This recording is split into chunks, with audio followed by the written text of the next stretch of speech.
أجمعين. أما بعد، فأعوذ بالله من الشيطان الرجيم. بسم الله الرحمن الرحيم. في بيوت أذن الله أن ترفع ويذكر فيها اسمه يسبح له فيها بالغدو والآصال رجال لا تلهيهم تجارة ولا بيع عن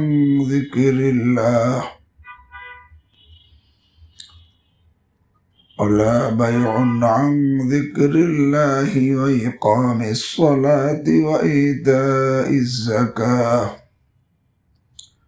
يخافون يوما تتقلب فيه القلوب والأبصار ليجزيهم الله أحسن ما عملوا ويزيدهم من فضله الله يرزق من يشاء بغير حساب. آمنت بالله صدق الله مولانا العظيم وصدق رسوله النبي الكريم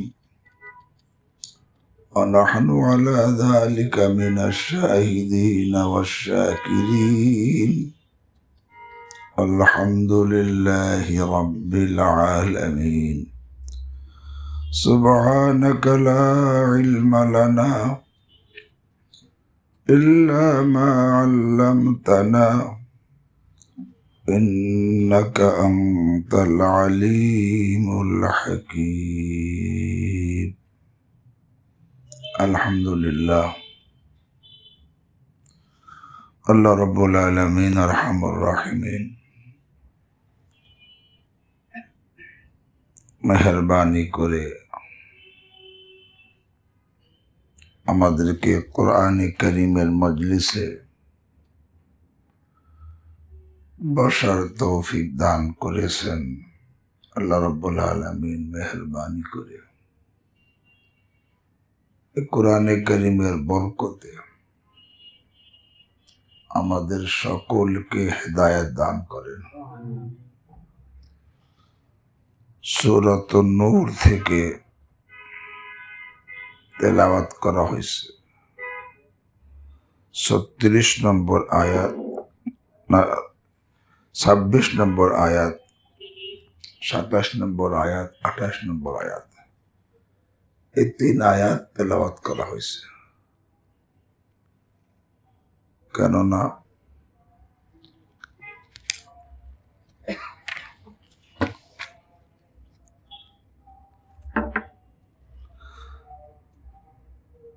না 36 নম্বর আয়াত, 37 নম্বর আয়াত, 38 নম্বর আয়াত, 3 আয়াত তেলাওয়াত করা হয়েছে।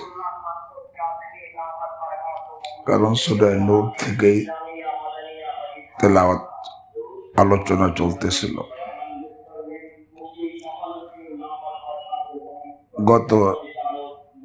গতদিন আল্লাহ রাব্বুল আলামিন আলোচনা করছেন ইমানের নূরের আলোচনা। আল্লাহু নূরুস সামাওয়াতি ওয়াল আরদ মাসালু নূরিহি কামিশকাত।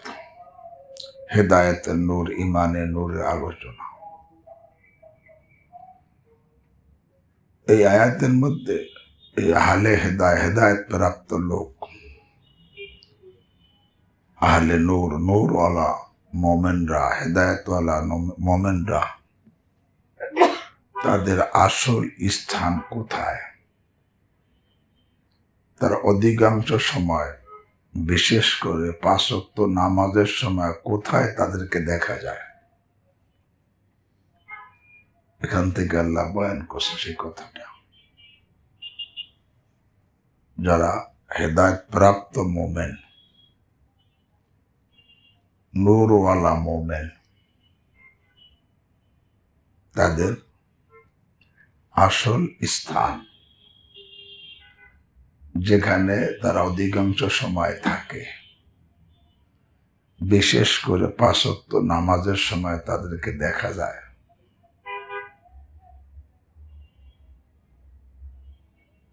সেই স্থানটা হলো মসজিদ। আল্লাহ রাব্বুল আলামিন এই কথায় বলতেছেন, ফি বুয়ুতিন,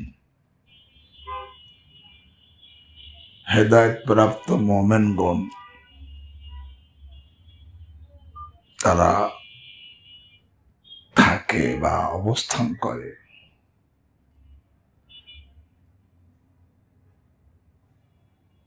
অধিকাংশ সময়, বিশেষ করে 5 ওয়াক্ত নামাজের সময়। কোথায়? ফি বুয়ুতিন, এমন ঘরের মধ্যে থাকে। আযিনাল্লাহু আন তুরফা,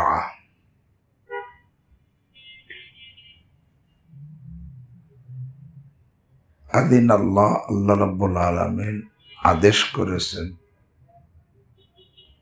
যেই ঘরকে আন্তুরফা। এর 3টা তাফসীর। একটা হলো যেই ঘরকে আল্লাহ নির্মাণের আদেশ করেছেন,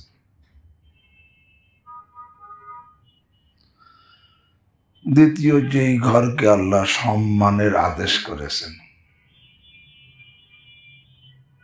তৃতীয় যেই ঘরকে আল্লাহ রাব্বুল আলামিন পবিত্র রাখার আদেশ করেছেন।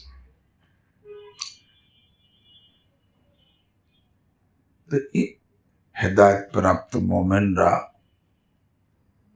অধিকাংশ সময়, বিশেষ করে 5 ওয়াক্ত নামাজের সময় এমন ঘরে অবস্থান করে যেই ঘরকে আল্লাহ রাব্বুল আলামিন নির্মাণ করার আদেশ করেছে। যেখানে ঘর নাই এরকম ঘর, সেখানে এরকম ঘর নির্মাণ করার আদেশ করেছে।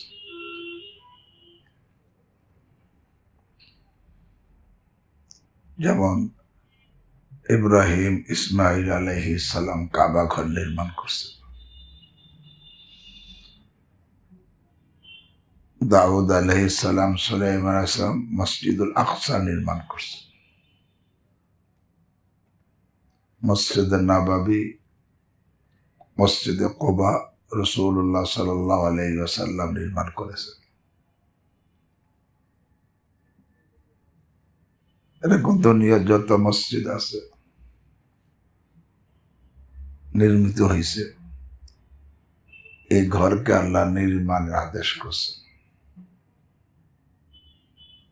ফি বুয়ুতিন আযিনাল্লাহু আন তুরফা, হেদায়েত প্রাপ্ত মুমিনরা অবস্থান করে এমন ঘরের মধ্যে যেই ঘরকে আল্লাহ রাব্বুল আলামিন তামিরের আদেশ করছে, নির্মাণের আদেশ করছে। এই ঘরটা কোন ঘর? মসজিদ ঘর। তো যেখানে মসজিদ নাই সেখানে মসজিদ ঘরের নির্মাণ করতে হবে।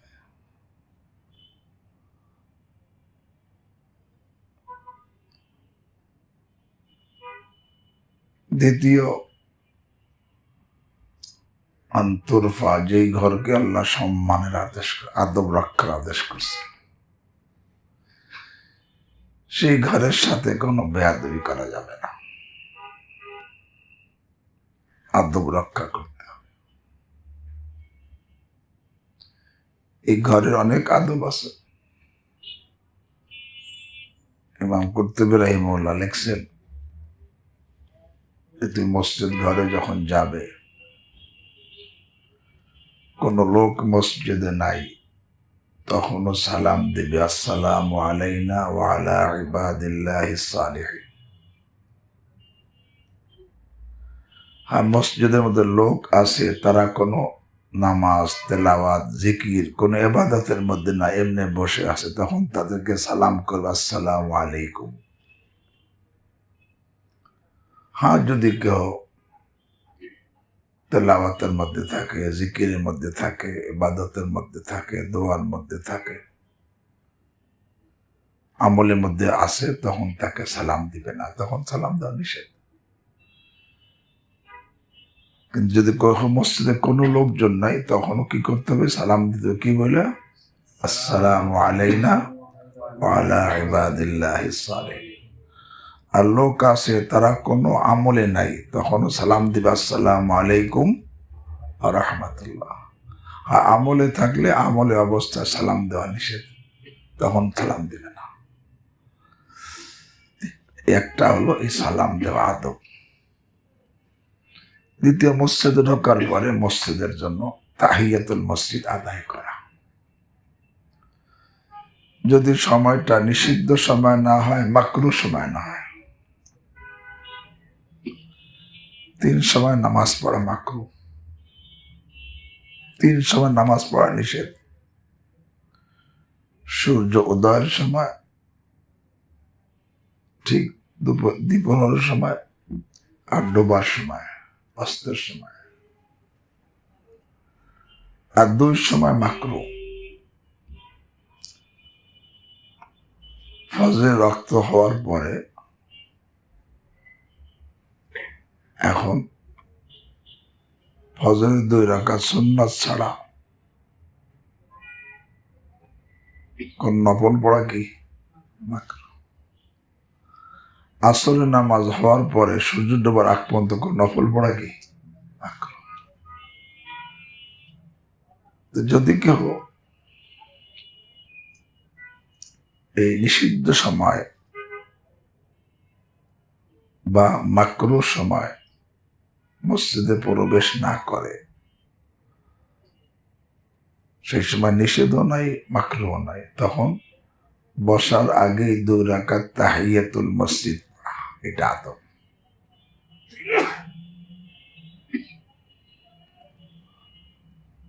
হ্যাঁ,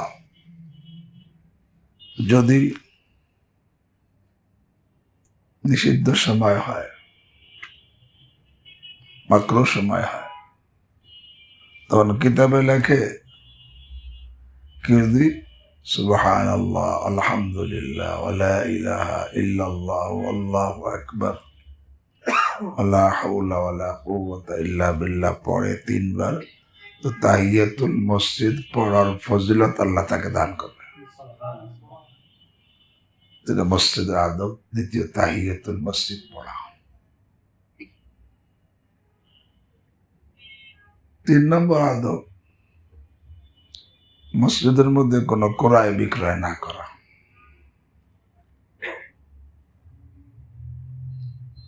মাল উপস্থিত করে ক্রয় বিক্রয় না করা। মসজিদ তো ক্রয় বিক্রয় জায়গা না।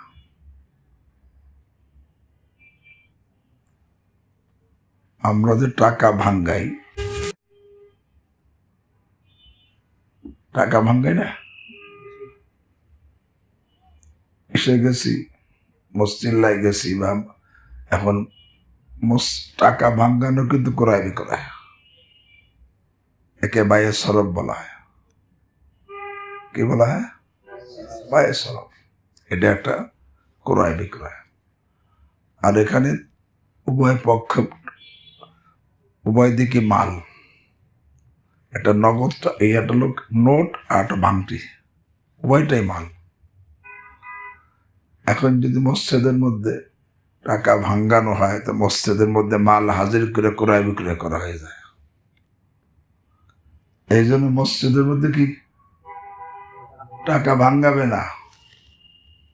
বোঝেন এই কথা? টাকা ভাঙ্গানোটাও কি বায়ে সরব না? এটা বায়ে সরব। মসজিদের মধ্যে টাকা ভাঙ্গাইতে হলে মসজিদের বাহিরে গিয়ে ভাঙ্গাবে। টাকা ভাঙ্গানোটাও এটা একটা ব্যবসা। টাকা ভাঙ্গাই দেয় না, এটা একটা ব্যবসা করে না, এটা ব্যবসা। আমি আমার প্রয়োজনে ভাঙ্গাই দিলাম বা নিলাম, এটা ব্যবসা। তো মসজিদের মধ্যে মাল হাজির করে ব্যবসা করা নিষেধ। কিন্তু অনেকে এটা খেয়াল করে না, তাবলীগে গেছে, মসজিদে থাকতেছে, মসজিদের মধ্যে কি করতেছে? টাকা ভাঙ্গাই দিতেছে। না, এটা করা যাবে না। তাই এটা মসজিদের আদব। যে সেখানে কোনো ক্রয় বিক্রয় করা যাবে না। এমনি ভাবে মসজিদ আর একটা আদব হলো, মসজিদের মধ্যে তীর তলোয়ার বের করা যাবে না। তীর তলোয়ার, কারণ এতে অন্যর আঘাত লাগতে পারে। আর একটা আদব হলো, মসজিদের মধ্যে মসজিদের বাহিরে যেই জিনিস হারানো গেছে সেই জিনিসের ঘোষণা মসজিদে দেওয়া যাবে না। হারাইছে কোথায়? বাহিরে। এখন তার ঘোষণা মসজিদ দেওয়া নিষেধ। এই জন্য মসজিদের বাহিরে হারানো বস্তুর ঘোষণা মসজিদ দেওয়া, এটা আদবের খেলাফ, দেওয়া যাবে না। এমনি ভাবে মসজিদে উচ্চ স্বরে আওয়াজ করা যাবে না।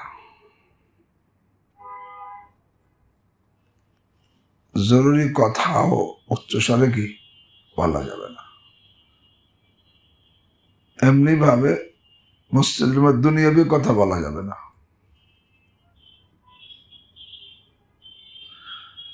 এমনি ভাবে সামনের কাতারে জায়গা নাই, আমি সেখানে ঢুকে লোকদেরকে কি করলাম, লোকদের তঙ্গি সৃষ্টি করলাম, সংকীর্ণতা করে দিলাম, এটা করা যাবে না। এমনি ভাবে নামাজের সামনে ব্যতিক্রম করা যাবে না। এমনি ভাবে মসজিদে এরকম ভাবে আঙ্গুল ফুটানো যাবে, নখ ফুটানো যাবে না।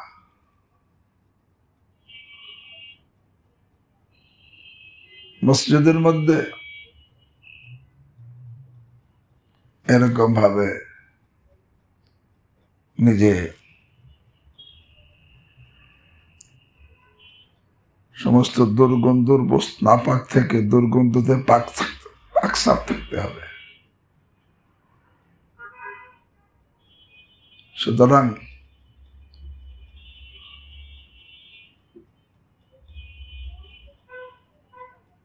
বিড়ি খাইয়া, সিগারেট খেয়ে,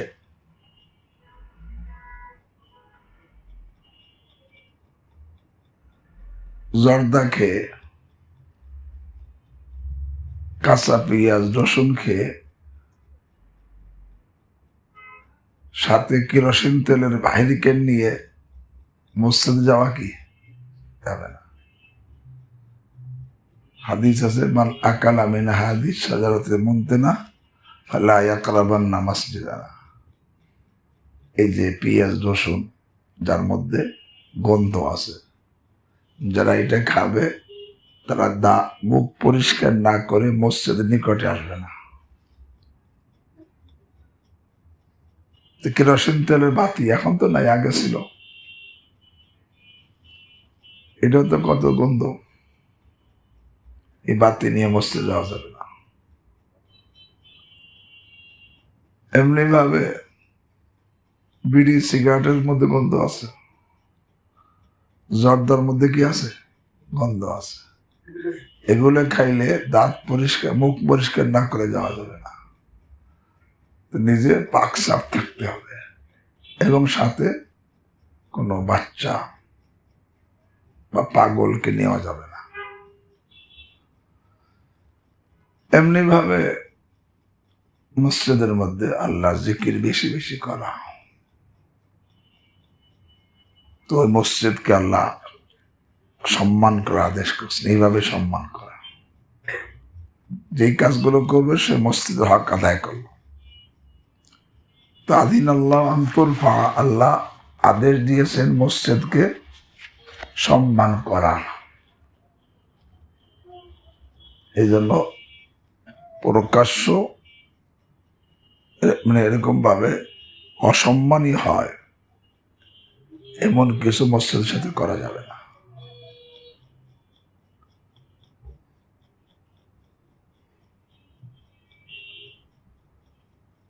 গুনাহ করার তো কোনো প্রশ্নই আসে না। অনেক জায়গায়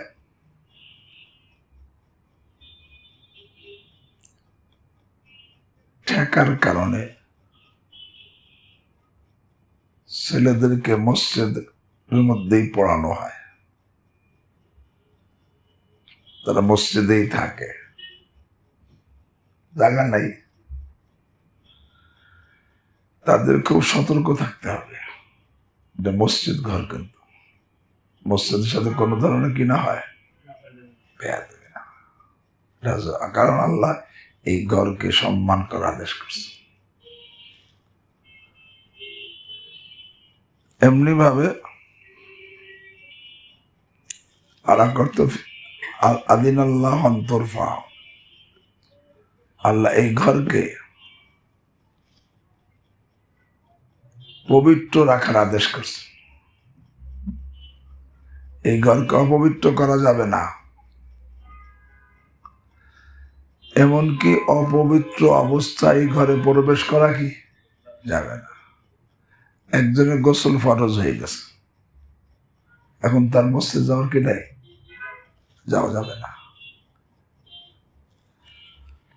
তো আল্লাহ বলছেন ফি বুয়ুতিন আদিন আল্লাহু আন তুরফা, হেদায়েত প্রাপ্ত মোমেনরা অবস্থান করে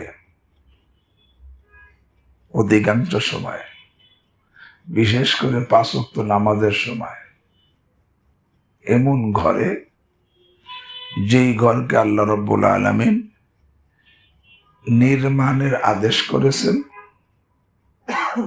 যেই ঘরকে আল্লাহ রাব্বুল আলামিন সম্মানের আদেশ করেছেন, যেই ঘরকে আল্লাহ রাব্বুল আলামিন পবিত্র রাখার আদেশ করেছেন। এই ঘর প্রয়োজন নির্মাণ করতে হবে, এই ঘরকে সম্মান করতে হবে, এই ঘরকে পবিত্র রাখতে হবে, যেখানে প্রয়োজন সেখানে নির্মাণ করতে হবে। আর নির্মাণ হয়ে গেছে, এখন সম্মান করা জরুরি, বেয়াদবি করা যাবে না। নির্মাণ হয়ে গেছে, এখন তাকে পবিত্র রাখতে হবে। এই মন ঘরে হেদায়েত প্রাপ্ত মোমেনরা অবস্থান করে।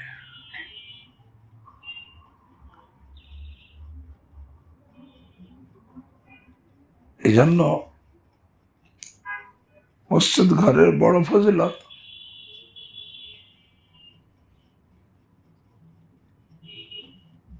হাদিসের মধ্যে আসছে লা সালাতা লিজারিল মসজিদ ইল্লা ফিল মসজিদ, মসজিদের প্রতিবেশী তাদের নামাজ মসজিদেই পড়বে। প্রয়োজন ঠেকা হইলে ভিন্ন মাসলা।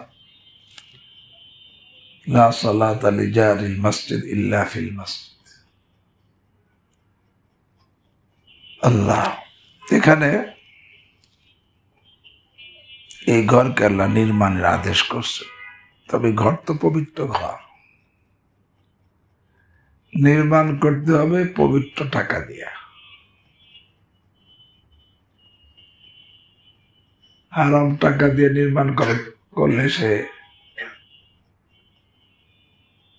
এই ঘরের সাথে শুরুতেই সে বেয়াদবি করল। আরে মক্কার কাফেররা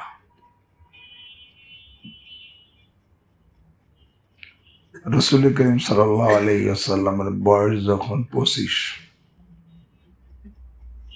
তখন তো নবী হন নাই, নবী হয়েছেন 40 বছরে। তো মক্কার কাফেররা যারা সব ধরনের খারাপি জড়িত, তারা কাবা ঘর নির্মাণের সিদ্ধান্ত করল। কিন্তু কাফের হওয়া সত্ত্বেও তারা একটা শর্ত জুড়ে দিল যে কাবা ঘর নির্মাণ আমরা করব, কিন্তু প্রত্যেক কাজে হালাল পয়সা এটা দিয়া, কেউ হারাম পয়সা দিতে পারবে না, যার কাছে যা আছে। এরপর নির্মাণ শুরু করছে, দেখে যে যা আছে পুরা ওই ইব্রাহিম আলাইহিসসালামের ভিত্তির উপরে কাবা ঘর নির্মাণ করার মতো পয়সা নেই, বাদ দাও 6 হাত। তবু হারাম ঢুকানো কি যাবে না, হারাম ঢুকানো যাবে না, 6 হাত বাদ দিছে। হাতিম বের করে দিছে। কেন? তাদের হালাল পয়সা ছিল না, তাদের কাছে হালাল যেটুক ছিল সেটুক দিয়া এটুক হয়েছে। তা নির্মাণ করতে হবে হালাল পয়সায়। এখানে এখন আমরা খেয়াল করি না, এবং নির্মাণ করতে হবে হালাল পয়সায়, হালাল জায়গায়। অর্থাৎ যেই জায়গাটা প্রকৃতপক্ষে মালিক খুশিতে দিছে বা কিনে নিছে। মসজিদের কারণে কারো থেকে চাপ দিয়ে জায়গা নেওয়া কি যাবে না। ওমর রাদিয়াল্লাহু তাআলা আনহুর সময় মুসলমানের সংখ্যা অনেক বেড়ে গেছে, তো মুসল্লিও বেড়ে গেছে। এখন মসজিদ নববী তো ছোট, সেখানে মুসল্লি ধরে না। এখন মসজিদ বড় করতে হবে। এখন মসজিদের পাশে জায়গা হলো আব্বাস রাদিয়াল্লাহু তাআলা আনহুর একা, আর কারো নেই। ওমর রাদিয়াল্লাহু তাআলা খলিফা, অর্ধজাহানের খলিফা। তিনি আব্বাস রাদিয়াল্লাহু তাআলা বলছে, ভাই আব্বাস, এখন তো মুসলমানের সংখ্যা বেড়ে গেছে, মুসল্লি বেড়ে গেছে, মসজিদে ধরে না, তো মসজিদ বড় করা দরকার। আর মসজিদের পাশে তোমার জায়গা আছে, অন্য কারো জায়গা নেই। এখন তুমি যদি চাও মসজিদ জায়গা তুমি দিবা, দান করবা, আমি গ্রহণ করব। যদি চাও না দিবা না, বিক্রি করবা, তা আমি বিক্রি করে টাকা দিয়ে ক্রয় করে নেব মসজিদের প্রয়োজনে। আর যদি কয়ে না আমি জায়গা বিক্রি করব না, জায়গা বদলাই নিতে হবে, তাহলে আমি জায়গা অন্য জায়গা দিয়ে বদলাই নিব, কারণ মসজিদ নববীর সাথে তো লাগবে জায়গা। আব্বাস রাদিয়াল্লাহু বললেন, দেখো ওমর, আমি এই জায়গা দানও করব না, বিক্রিও করব না, বদলাই দেব না।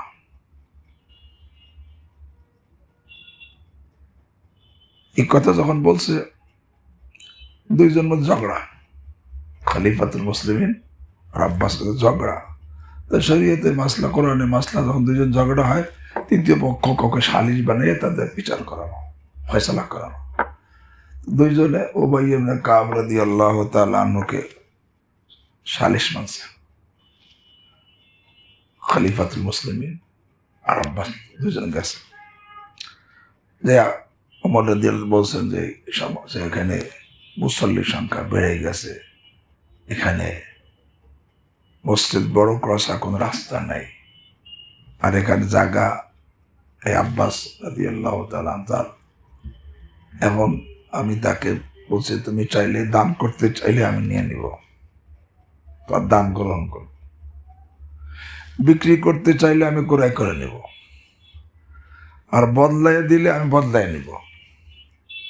কিন্তু সে দানও করবে না, বিক্রিও করবে না, বদলাইয়া দিবে না। এখন আমার জন্য কি এই জনসাধারণের স্বার্থে, সমস্ত মুসলমানদের স্বার্থে এর জায়গা ন্যায্য মূল্য দিয়ে আমি নিয়ে নেব? এর জোরপূর্বক এ অধিকার আছে? জিজ্ঞাসা করছে ওমর রাদিয়াল্লাহু, উবাই ইবনে কাব রাদিয়াল্লাহু তাআলা আনহুর কাছে। উবাই ইবনে কাব রাদিয়াল্লাহু আব্বাসের জিজ্ঞাসা, কি ব্যাপার? হ্যাঁ, আমি জায়গা দানও করবো না, জায়গা বিক্রয় করব না, বদলাই দেব না।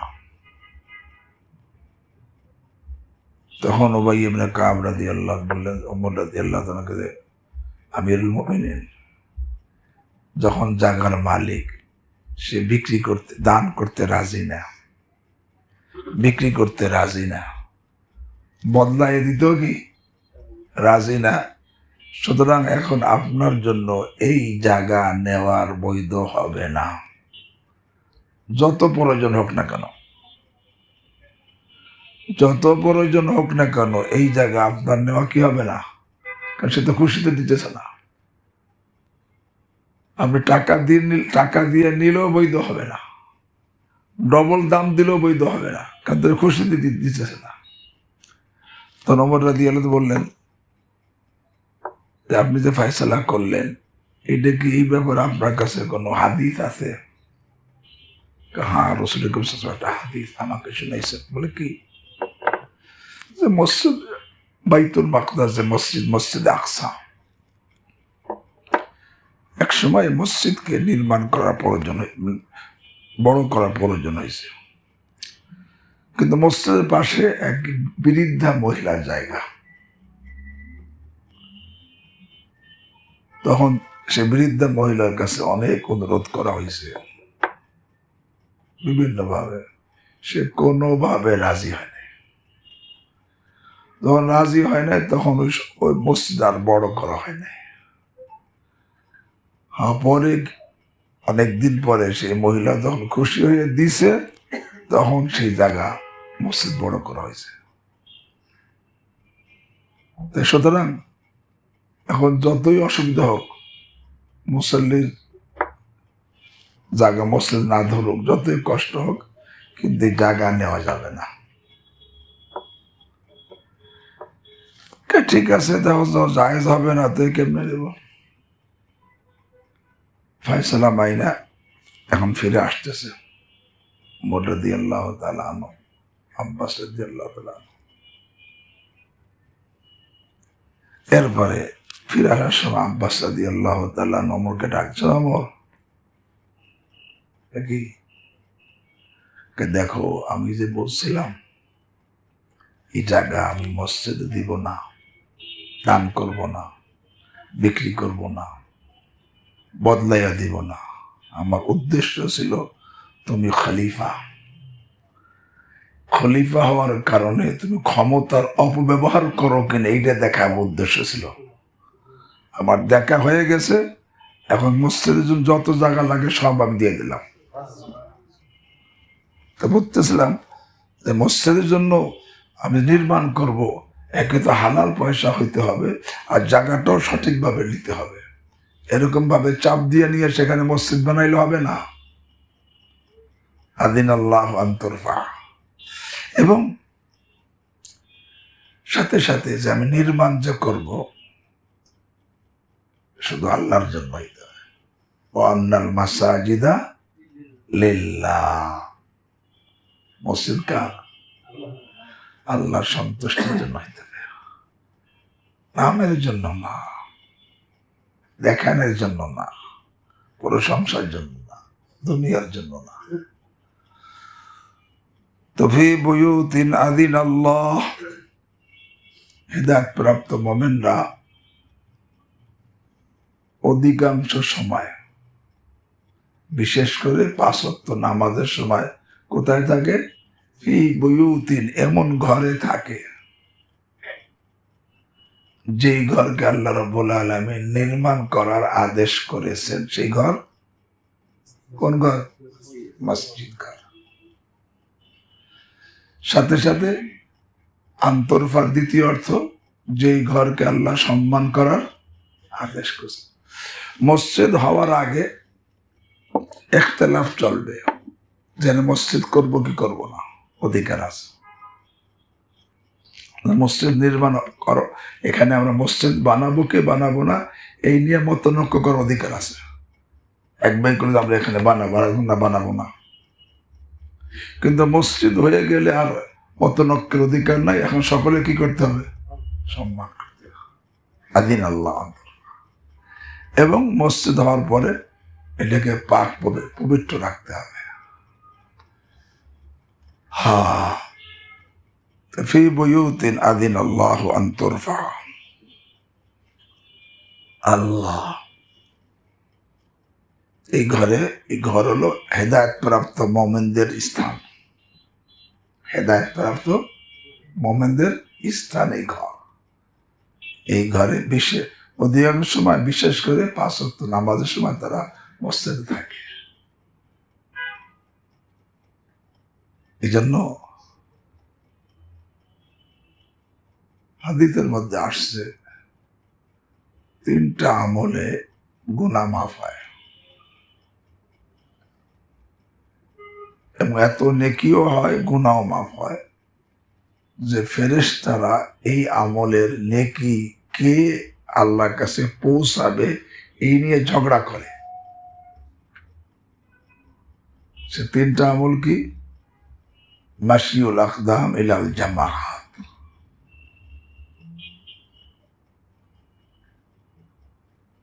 সব নামাজের জামাতে পায়ে হেঁটে হাজির হওয়া, ফজর না থাকলে। 2 নম্বর জুলুস ফিল মাসাজিদ বাদা সালাওয়াত, নামাজের পর মসজিদে বসা। 3 নম্বর ইসবাগুল উযু ফিল মাকরুহাত, কষ্টের সময়ও পরিপূর্ণ ওযু করা। শীতকালে ফজরের সময় ঠান্ডা পানি দিয়ে ওযু করতে কষ্ট হয়, তারপরে কি করা? পরিপূর্ণ। এই 3টা আমল। তো ফি বুয়ুতিন আযিনাল্লাহু আন তুরফা, তবে তাফসীরে বাহরে মুহিতের মধ্যে আছে যেরকম মসজিদ ঘর সম্মানী,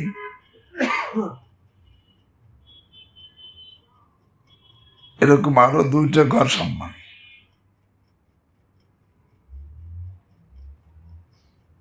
মসজিদ ঘর তো ইবাদতের জন্য, আর একটা ঘর যেখানে দ্বীনি ইলমে দ্বীন শিখানোর জন্য।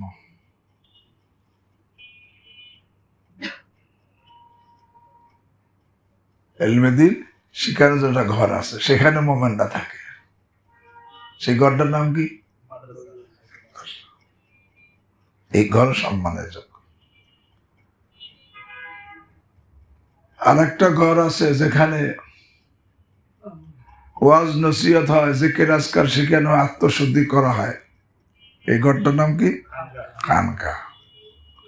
তাফসীরে লেখে এর মধ্যে আল্লাহ মাসাজিদ শব্দ বলে নাই, বুয়ুত বলছে, যাতে সবের মধ্যে শামিল হয়।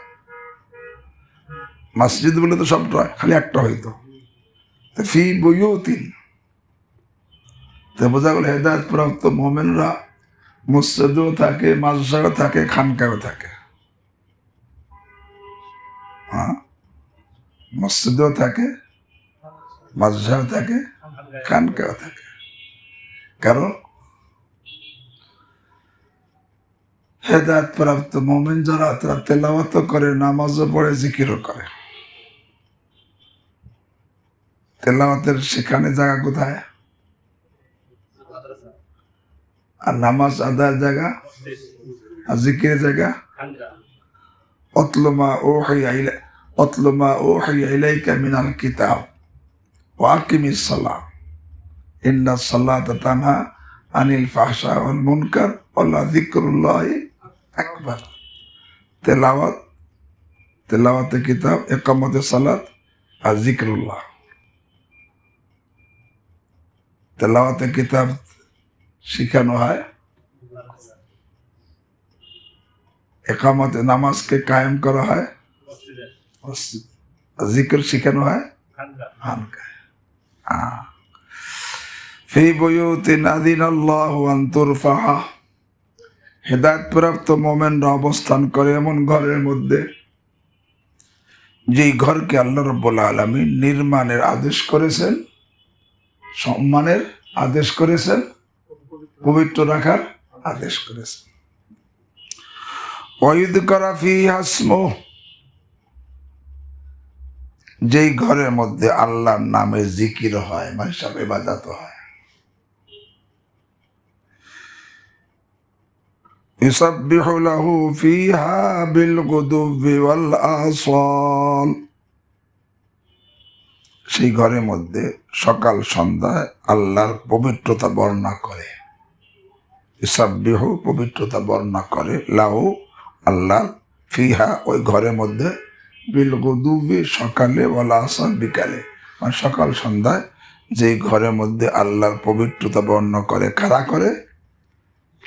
রিজালুল্লাহ তুলহিহিম তিজারাতুন ওয়ালা বাইউন আন যিকরিল্লাহ, وإقام الصلاة وإيتاء الزكاة।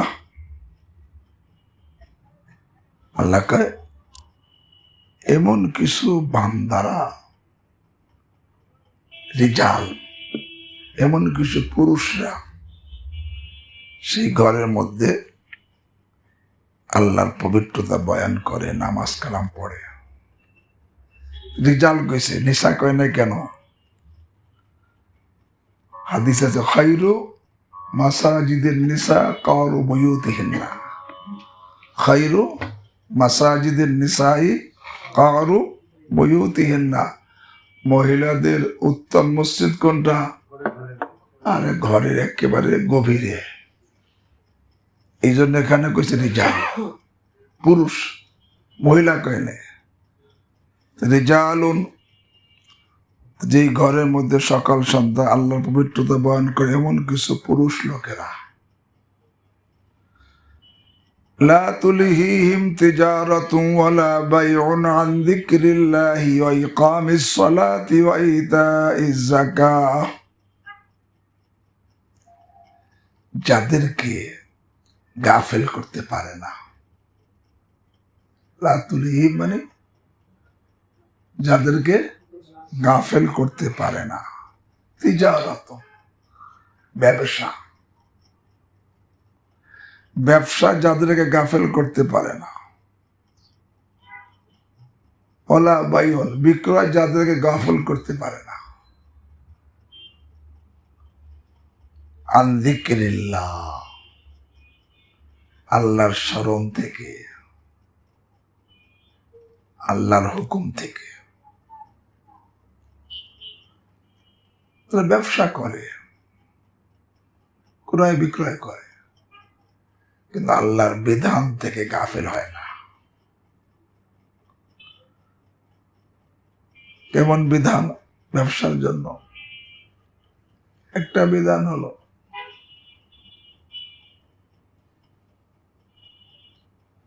যে তারা সদা সত্য কথা বলবে, হকদের হক আদায় করবে। হাদিসের মধ্যে আসছে আত্তাজিরু সাদুকুল আমিন মান নাবিয়িন ওয়াস সিদ্দিকিন ওয়াস শুহাদা।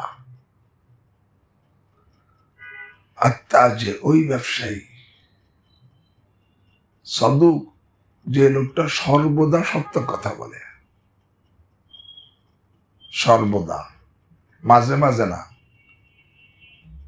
সত্য কথা বলে কি? সবসময়, সর্বদা। আমিন, এবং যেই ব্যবসায়ী আমানতদার। আমানত কাকে বলে? আমানতদার কাকে বলে? আদাউল হুকুক ইলা আরবাবিহা, হকদারের হক আদায় করার নাম হলো আমানত। হকদারের হক আদায় করার নাম কি?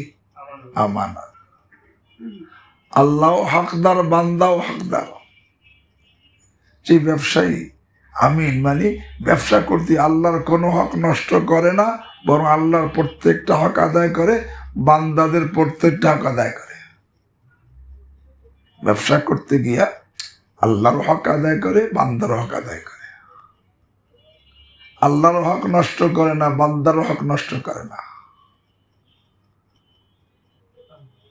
আত্তাজিরু সাদুক, সদা সত্য কথা বলে। মালের মধ্যে দোষ ত্রুটি থাকলে সেটা বলে দেয়।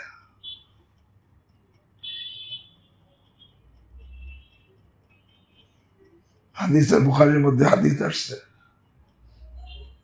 আল বাইয়ান ইদা বাইয়ানা ওয়া সাদাকা বুরিকা লাহুমা ফি বাইইহিমা। ক্রেতা বিক্রেতা যখন তাদের ব্যবসার সময় মালের ত্রুটি বলে দিবে এবং সত্য বলবে, মালের ত্রুটি বলে দেয় এবং সত্য বলে, তাহলে বুরিকা লাহুমা ফি বাইইহিমা, তাদের ব্যবসার মধ্যে কি দেওয়া হয়? বরকত দেওয়া হয়। ওয়াইন কাতামা ওয়া কাযাবা মুহিকাত বারাকাত বাইইহিমা। আর যেই ব্যবসায়ী, ক্রেতা বিক্রেতা তার মালের দোষটা গোপন করে আর মিথ্যা বলে। মহিকাত বারাকাত বাইহিমা, তাদের ব্যবসার বরকতকে মিটিয়ে দেওয়া হয়। তুমি সেখানে ব্যবসা করে সততার সাথে, আমানতদারির সাথে, এটা আল্লাহর বিধান। সততার সাথে আর আমানতদারির সাথে। যদি কেউ সততার সাথে ব্যবসা করে, তার লাভের পরিমাণ যদিও কম হয় কিন্তু বরকত বেশি হয়। বরকত যখন বেশি হয়, বরকত মাল সামান্য হলেও তার সব প্রয়োজন পুরো হয়ে যায়, কোথাও সে ঠেকে না। আর মালের পরিমাণ বেশি কিন্তু বরকত নাই, এই বেশিতেও তার প্রয়োজন কি হয় না, মেটে না। তো সততার সাথে ব্যবসা করা আল্লাহর বিধান। কবি বলে, सदाकत खुद बखुद कर देती है शोहरत जमाने में। सदाकत खुद बखुद कर देती है शोहरत जमाने में, मुनाफे चाहिए इतना नमक हो जितना खाने में। সততা নিজেই যুগের মধ্যে প্রসিদ্ধ করে দেয়। সততা সৎ ব্যক্তিকে যুগের মধ্যে কি করে দেয়, প্রসিদ্ধ করে দেয়। অমুকে সৎ। सदाकत खुद बखुद कर देती है शोहरत जमाने में, मुनाफे चाहिए इतना नमक हो जितना खाने में। এরপরে তুমি ব্যবসার মধ্যে লাভের জন্য মানুষ ব্যবসা করে। লাভ না থাকলে ব্যবসা হলো পাইনসা। মানুষ লাভের জন্য তো কি করে, ব্যবসা করে। লাভ না থাকলে এটা পাইনসা খানার মতো। আর বেশি লাভ করলে তিতে হয়ে যায়। খানা সামনে কিন্তু একটু নেমুক নাই, পাইনসা খাইয়ে মজা লাগে না। আটা নুন এত দিচ্ছে একবার কি হয়ে গেছে, তিতে হয়ে গেছে, থুতু করে ফেলাই দেয়। তো ব্যবসার মধ্যে মুনাফে চাহিয়ে ইতনা নেমক হো জিतना খানে মে, লাভ কি পরিমাণ চাই। খানার মধ্যে যে লবণের হার, মালের মধ্যে লাভের হার এমন হওয়া চাই। বুঝেন নাই? যদি একেবারে লাভ না হয় তাহলে ওই নেমক ছাড়া খানার মতো পাইনসা খাইয়ে কোনো মজা নাই। আর খুব বেশি নেমক দিছে, এখন তিতে থুতু করে কি করে ফেলে দেয়। বেশি লাভ করছে মানুষ, তখন থুতু করে ফেলে দিবে। सदाकत खुद बखुद कर देती है शोहरत जमाने में, मुनाफे चाहिए इतना नमक हो जितना खाने में। এই জন্য সততার সাথে ব্যবসা করলে হাদিসের মধ্যে আছে, ইন্না আতিয়াবাল কাসবি কাসবুত তুজ্জার, সবচাইতে পবিত্র ইনকাম ব্যবসায়ীদের ইনকাম। কোন ব্যবসায়ী?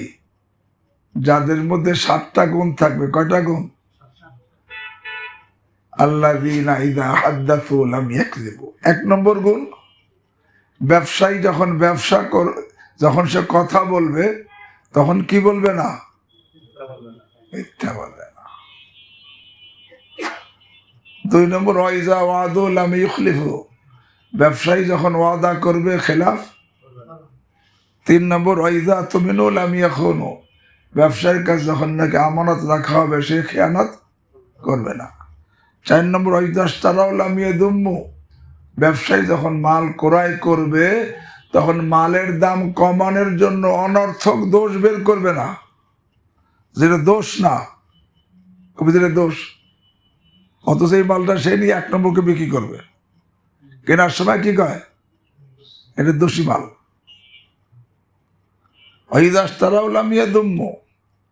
যখন সে মাল ক্রয় করবে তা মালের দাম কমানোর জন্য অনর্থক দোষ বের করবে না। হ্যাঁ, যেটা বাস্তবে দোষ সেটা বলা সমস্যা নেই। আর 5 নম্বর ওয়াইজা বাউল মিত্র, যখন ব্যবসায়ী যখন মাল বিক্রয় করবে অতিরিক্ত প্রশংসা করবে না, যা আছে তাই বলবে। আর 6 নম্বর ওয়াইজা কানা আলাইহিম লাম ইমতিলু, ব্যবসায়ী যখন মহাজনের কাছে কারো কাছে ঋণী থাকে তা ঋণ পরিশোধের ব্যাপারে তাল বাহানা করবে না, ঘোরাবে না। পাওনাদারকে ওয়াদা মতো কি করবে? হ্যাঁ, ওয়াইদা কানা আলাইহিম লাম ইমতিলু, যখন সে ব্যবসায়ী ঋণী হয় পাওনাদারের সাথে টালমটল করবে না, দেই দিচ্ছি করে কি ঘোরাবে না। আর ওয়াইদা কানা লাহুম লাম ইউসিরু, ব্যবসায়ী যখন পাওনাদার হবে তো ঋণী ব্যক্তির সাথে কঠোরতা করবে না। কয়টা গুণ? এই 7টা গুণ যে ব্যবসায়ী হবে তার ইনকাম সবচাইতে কি পবিত্র ইনকাম। 1 নম্বর আল্লাযীনা ইযা হাদ্দাসু লাম ইয়াকযিবু, যখন সে কথা বলবে মিথ্যা বলবে না। 2 নম্বর ইযা ওয়াদু লাম ইউখলিফু, ওয়াদা করলে খেলাফ করবে না। 3 নম্বর ইযা তুমিনু লাম ইয়াখুনু, আমানত রাখা হলে খেয়ানত করবে না। 4 নম্বর ইযা ইশতারাউ লাম ইয়াদুম্মু, যখন মাল সে ক্রয় করবে অনর্থক মালের দোষ বের করবে না। 5 নম্বর ইযা বাউ লাম ইউতরু, যখন মাল বিক্রয় করবে অতিরিক্ত প্রশংসা করবে না। আর 6 নম্বর ইযা কানা আলাইহিম লাম ইমতিলু, ব্যবসায়ী যখন ঋণী হয় পাওনাদারের সাথে পাওনাদারকে ঘুরাবে না, সহজ বাংলা। আর ইযা কানা লাহুম লাম ইউসিরু, 7 নম্বর এই ব্যবসায়ী যখন পাওনাদার হবে তা ঋণী ব্যক্তির সাথে কঠোরতা করবে না। এই 7টা গুণ যেই ব্যবসায়ীর মধ্যে থাকবে এই ব্যবসায়ী ইনকাম সবচাইতে পবিত্র ইনকাম। তারিজালুল্লাহ তুলহিহিম, ওই ঘরের মধ্যে সকাল সন্ধ্যায় আল্লাহর পবিত্রতা বর্ণনা করে এমন ব্যক্তিরা যাদেরকে লা তুলহিহিম তিজারা, যাদেরকে ব্যবসা গাফেল করতে পারে না, বিক্রয় গাফেল করতে পারে না। আন যিকরিল্লাহ, আল্লাহর জিকির থেকে, আল্লাহর বিধান থেকে। আল্লাহ ওয়া ইকামিস সালাহ, নামাজকে পরিপূর্ণভাবে সময় মতো নিয়মিত